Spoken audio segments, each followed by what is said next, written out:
Hello and welcome to Point 4. I'm joined by John Rowlands, who is part of the Adapting the Levels team and works for FWAG South West. But we've actually stopped at the bottom of the hill because John spotted something that he wanted to point out to you. Could you tell us what that was, John? Indeed, yes. Well, here we are, as Shelly just said. We're almost at the transition point between nature and man's footprint. So to my right, you can see man's footprint in engineering. So we have a number of features here, including grips, which take water off the road. We have the road itself. We have culverts. We have pipes. We have man-made channels. A number of these measures reduce flood risk in this particular area, but it will only reduce flood risk up to a certain point.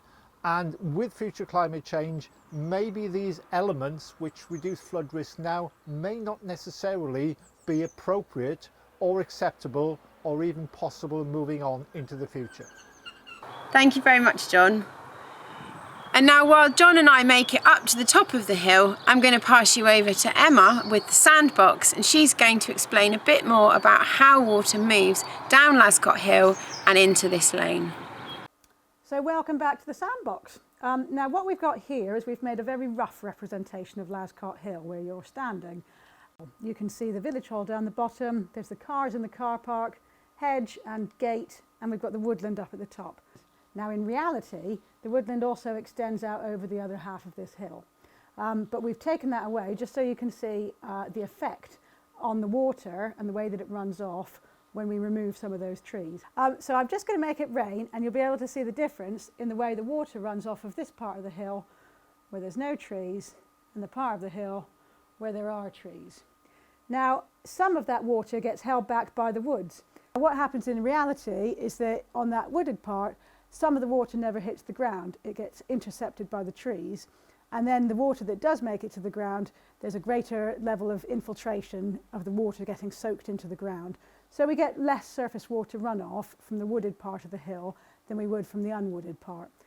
And what actually happens in this area when we do get heavy rainfall, because of the lie of the land, you can see it all runs down to the gateway, and then it can go out into the village hall car park and the road and cause some localised flooding there.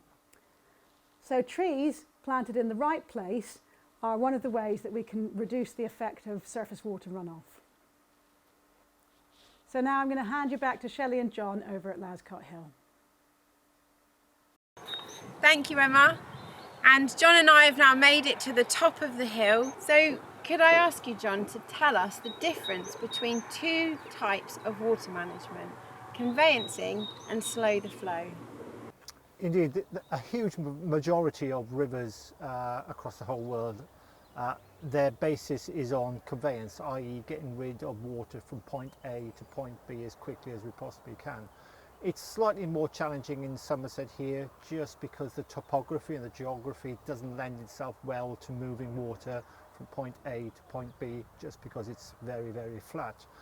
However, the other thing that we have is nature-based solutions as well, which is clearly about not so much conveyance water, but hanging on to it in some cases. So as you can see, the field behind us now, very steep field, and I would suspect that when we get a large rainfall event, a lot of water would run off this field itself over the surface. There is no channel for that water to actually fall back into. We'd need to look at how we would manage that water in one way or another.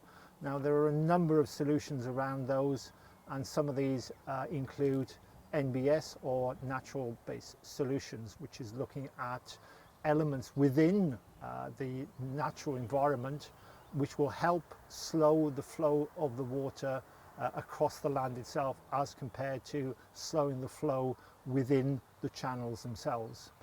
On some of the upland rivers we certainly have something called leaky dams. What it does crucially is that it holds certain amounts of water back upstream of that dam itself, and then that water is released over a given period of time further downstream when the risk of flooding is significantly reduced.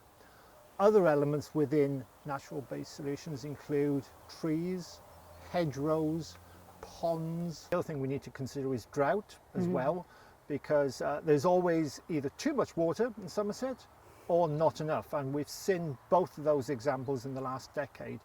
And these sort of events are becoming more and more regular, so we will see huge periods of wet weather, and we will also see extended periods of dry weather. So in some cases we need to hang on to this water, and these nature-based solutions can help that, because it will hold back certain amounts of water, and that will benefit not just man and agriculture, but also the environment as well, which is very, very critical for Somerset because of its unique flavour and nature of where we live.